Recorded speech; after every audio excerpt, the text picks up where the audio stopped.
Assalamualaikum warahmatullahi wabarakatuh. Halo semuanya, perkenalkan nama saya Elsira Triani Kori dengan NPM B1A022137. Pada kesempatan kali ini, saya akan mempresentasikan mengenai hasil bacaan saya terhadap buku yang berkenaan dengan hukum pembuktian, mata kuliah pilihan bebas, hukum pembuktian. Untuk itu, pertama, saya ingin menampilkan mengenai buku hukum pembuktian saya dengan nama saya Elsira. Baik, pada kesempatan kali ini, langsung saja. Di hukum pembuktian ini terdapat dua bab yang akan saya bedah dan akan saya bahas. Yang pertama itu terkait dengan bab 1 mengenai tentang arti pembuktian, kemudian bab 2 mengenai perkara pidana dan perkara perdata dalam hukum pembuktian. Jadi mungkin saya mention lagi bahwa buku ini karya Profesor R. Subekti SH. Berikut saya akan mempresentasikan. Kita akan memasuki pada bab pertama atau bab ke-1, di mana akan membahas mengenai hukum pembuktian. Jadi ketika kita membicarakan hukum acara, pembuktian ini adalah salah satu pilar terpenting yang menentukan berhasil atau tidaknya sebuah proses di dalam peradilan. Banyak orang awam itu memahami bahwasanya pembuktian ini hanya sebagai menunjukkan bukti atau membawa dokumen dan saksi ke pengadilan. Namun berdasarkan buku yang saya baca, ini menegaskan bahwa makna membuktikan itu jauh lebih dalam daripada itu. Pembuktian merupakan proses psikologis sekaligus yuridis untuk menghadirkan keyakinan pada diri hakim mengenai benar atau tidaknya suatu dalil dalam sengketa atau dalam perkara. Artinya, yang dicari ini bukan sekedar tumpukan dokumen, melainkan kebenaran yang mampu meyakinkan nurani dari hakim. Hakim tidak dapat hanya duduk sebagai penerima pasif, melainkan sebagai pencari kebenaran dalam konteks hukum dan moral. Nah, mengapa pembuktian begitu fundamental atau mengapa sih pembuktian ini sangat penting? Karena teman-teman, tanpa adanya aturan pembuktian yang jelas, seluruh proses peradilan ini akan kehilangan arah. Ketidakpastian hukum akan muncul dan tanpa batasan-batasan hukum, hakim ini bisa saja menggunakan kewenangannya secara sewenang-wenang. Oleh sebab itulah, makanya hukum pembuktian ini berfungsi sebagai aturan main yang mana untuk menjaga agar proses peradilan tetap berjalan dalam jalurnya yang ada saat itu atau dalam jalur yang sebenarnya. Nah, selain itu, perdebatan klasik tentang apakah hukum pembuktian ini termasuk ranah hukum material atau hukum formil sudah banyak dibahas di dalam buku ini. Bahwasanya meskipun pembuktian terkait erat dengan hak-hak secara substantif, misalnya hak seseorang untuk tidak dihukum tanpa bukti yang cukup, tetap masuk ke dalam hukum acara atau ke dalam hukum formil, karena tugas utamanya adalah mengatur bagaimana hak tersebut harus dibuktikan di hadapan hukum. Oleh karena itu, dengan kita memahami konteks filosofis ini dapat melanjutkan pembahasan kita yang mana membahas mengenai bagaimana nantinya hukum pembuktian ini bekerja secara berbeda dalam dua cabang bidang dari hukum pidana maupun hukum perdata yang nantinya akan dibahas di dalam bab kedua. Selanjutnya, di dalam bab kedua ini kita akan membahas mengenai pembuktian dalam hukum pidana dan hukum perdata. Pada kali ini, yang pertama kita akan membahas mengenai pembuktian dalam hukum pidana. Nah, berdasarkan literatur yang ada, berdasarkan buku yang ada, Indonesia menganut sistem negatif Wetterlich's Tellson atau sistem pembuktian secara negatif menurut undang-undang. Nah, konsep ini yang kini telah tercermin dan termaktub di dalam pasal 183 KUHP, di mana menyatakan bahwa seseorang baru dapat dijatuhi pidana apabila terpenuhi dua unsur penting. Yang pertama, harus ada minimal dua alat bukti yang sah menurut undang-undang yang berlaku saat ini. Andalan formal yang diatur dalam hukum positif, dan kedua, dari alat bukti itu harus timbul keyakinan hakim bahwa sebuah keyakinan hakim bahwa tindak pidana ini benar-benar terjadi dan terdakwalah pelakunya. Dengan kata lain, banyaknya bukti ini tidak otomatis membuat seseorang bersalah, karena hakim tidak yakin. Percuma buktinya banyak kalau hakimnya tidak yakin kan. Sebaliknya, keyakinan hakim ini pun tidak cukup tanpa didukung alat bukti yang sah. Jadi terikat dua-duanya, antara yang pertama jumlah alat buktinya sendiri yang sah, minimal 2 alat bukti. Kemudian yang kedua, harus ada keyakinan dari hakim. Jadi yang satu ya, kalau misalnya ada bukti lebih dari 2 tapi hakim tidak yakin, itu juga nggak bisa. Kemudian hakim yakin tetapi alat bukti yang sah tidak ada, itu juga tidak bisa. Itu pembuktian tadi. Jadi itulah keseimbangan antara yang mana objektivitas formal, aturan undang-undang, dan subjektivitas moral, yakni keyakinan dari hakim. Apa sih tujuan utama hukum pembuktian pidana? Yang mana adalah tujuan hukum pembuktian pidana itu mencari kebenaran material. Kebenaran material apa? Kebenaran material ini adalah kebenaran yang selengkap-lengkapnya atau kebenaran yang sebenar-benarnya dan sesuai dengan apa yang sesungguhnya terjadi di dalam realitas atau yang benar-benar terjadi di lapangan. Jadi, hakim pidana ini tidak boleh hanya menerima apa yang tampak di permukaan. Jadi, hakim dalam ranah pidana bukan hanya sekadar ini yang kelihatan maka itu yang dijadikan bukti, itu yang dijadikan keyakinan, enggak. Tetapi hakim di dalam ranah pidana ini juga dituntut untuk mencari tujuan peradilan pidana yang sesungguhnya, menemukan fakta yang asli dan tidak direkayasa.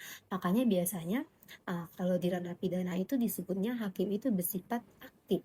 Hakim mencari kebenaran, hakim menggali fakta-fakta. Contoh klasiknya itu adalah ketika adanya pengakuan terdakwa. Nah, di dalam hukum pidana, pengakuan ini bukanlah raja segala bukti. Bukanlah raja segala bukti bahwasanya seorang terdakwa dapat saja mengaku hanya untuk pertama, melindungi keluarganya, kedua, menutupi orang lain, atau dalam ranah ini dia menjadi kambing hitam. Kemudian yang ketiga, mengakhiri tekanan, atau yang keempat karena keliru memahami keadaan. Nah, itulah mengapa bahwasanya pengakuan sendiri tidak cukup untuk memberikan vonis atau hukuman kepada seorang terdakwa. Hakim tadi harus memastikan dulu bahwa pengakuan dari terdakwa tadi benar-benar sudah sejalan dengan bukti atau udah masuk akal belum secara logis. Nah, hal inilah yang menunjukkan bahwa pembuktian di dalam pidana tidak boleh berhenti pada formalitas. Dia harus menggali secara sedalam-dalamnya atau secara fakta-faktanya yang ada, benar-benar yang real. Itu kalau dalam ranah pidana. Nah, selanjutnya, sebagaimana yang telah saya bahas di awal tadi, bahwasanya dalam konteks pidana, hakim ini memiliki peran yang aktif. Hakim tidak boleh bergantung semata-mata pada apa yang dibawa oleh jaksa atau apa yang dibawa oleh terdakwa. Hakim ini harus mengejar fakta, bertanya, meminta klarifikasi, dan dia bahkan menggali hal-hal yang mungkin tidak disampaikan oleh kedua belah pihak. Nah, sikap dari hakim ini berakar dari prinsip bahwasanya lebih baik membebaskan 1.000 orang bersalah daripada ia menghukum 1 orang yang tidak bersalah. Maka dari itu, pembuktian dalam ranah pidana ini tidak boleh terjebak pada kebenaran semu. Hakim ini harus berhati-hati karena akibat dari kesalahan pembuktian di pidana sangat fatal. Bahwasanya ini bisa menyebabkan hilangnya hak hidup, hilangnya hak kebebasan, dan martabat dari seseorang. Nah, selanjutnya, setelah kita memahami bagaimana sistem pembuktian atau hukum pembuktian ini bekerja di ranah pidana, sekarang kita akan beralih ke ranah perdata, di mana di sini terjadi perubahan orientasi yang cukup signifikan. Bahwa seperti yang kita ketahui, perdata ini adalah hukum privat, di mana yang bersengketa biasanya 2 individu atau 2 badan hukum. Tujuannya sendiri bukan hanya mencari pelaku kejahatan, melainkan menyelesaikan konflik hak dan kewajiban antar pihak yang bersengketa. Karena itulah, sistem pembuktiannya ini lebih sederhana dan bersifat terbatas. Hakim di ranah perdata tidak dituntut untuk aktif seperti pada peradilan pidana. Ia cenderung pasif dan hanya nilai apa yang dihadirkan oleh para pihak tadi. Nah, mengapa demikian? Karena pada prinsipnya, sengketa perdata ini adalah milik para pihak yang bersengketa. Hakim ini tujuannya ini hanya mengadili sesuai dengan apa yang para pihak bawa dan apa yang para pihak akui. Sehingga yang dicari ini bukan kebenaran secara material, tetapi kebenaran secara formil. Nah, apa sih kebenaran secara formil itu? Untuk kebenaran secara formil, ini adalah kebenaran yang dibangun berdasarkan satu, apa yang dikemukakan para pihak. Kemudian yang kedua, apa yang diakui ketika di dalam persidangan. Dan yang ketiga, alat bukti yang diserahkan, yakni dokumen, pengakuan, sumpah, dan sebagainya. Nah, di sini hakim perdata ini tidak boleh bergerak lebih jauh daripada itu. Beda, kayak di ranah pidana tadi kan, hakim itu punya kewajiban untuk menggali sedalam-dalamnya fakta yang ada. Nah, kalau di ranah perdata, dia terbatas. Bahkan, kalaupun ada kemungkinan bahwa kenyataan itu di luar persidangan berbeda dengan apa yang disampaikan para pihak-pihak tersebut. Hakim tetap terikat pada apa yang muncul di ruang sidang. Jadi nggak ada kewajiban untuk, oh ini faktanya gimana, ini apa yang harus dicari, enggak. Hakim itu hanya berdasarkan apa yang ada di dalam persidangan, apa yang ada di dalam ruang persidangan. Contoh ya, kayak antara penggugat A dan penggugat B. Jadi ketika penggugat A ini menyatakan bahwa tergugat B ini memiliki hutang sebesar 100 juta rupiah dan B mengakuinya di depan hakim, maka sengketa perdata dianggap selesai. Hakim tidak akan menyelidiki apakah B ini benar-benar punya 100 juta atau sebenarnya hutang B ini nggak ada atau bahkan lebih dari 100 juta. Jadi hakim itu tidak akan menyelidiki hal-hal yang kayak apakah sebenarnya utangnya ini sudah lunas, apakah jumlahnya ini tidak tepat, atau apakah ada perjanjian lain yang tidak disebutkan di dalam persidangan. Karena di dalam perdata, pengakuan itu adalah raja. Pengakuan ini adalah raja bukti, bukan lagi sesuatu yang harus dikritisi seperti di dalam pidana. Beda kan? Kalau di pidana, kalau ada pengakuan dari terdakwa, itu hakim harus memastikan dulu yang diakuinya ini benar-benar atau justru lain. Tapi kalau di perdata, ya udah, kalau kalau tergugat itu udah mengakui, itulah faktanya dan itulah yang bisa hakim percayai. Selanjutnya, kita akan membahas mengenai kekuatan pembuktian di dalam ranah perdata. Nah, beberapa alat bukti ini memiliki kekuatan yang mengikat. Misal, satu, adanya fakta otentik. Hampir tidak dapat dibantah kecuali dengan pembuktian balik yang sangat kuat. Jadi, fakta otentik ini gak bisa dibantah. Kemudian yang kedua, pengakuan. Pengakuan seorang penggugat ini akan mengakhiri proses pembuktian. Dan selanjutnya ada sumpah. Ini dapat menjadi bukti terakhir yang menentukan menang atau kalahnya perkara.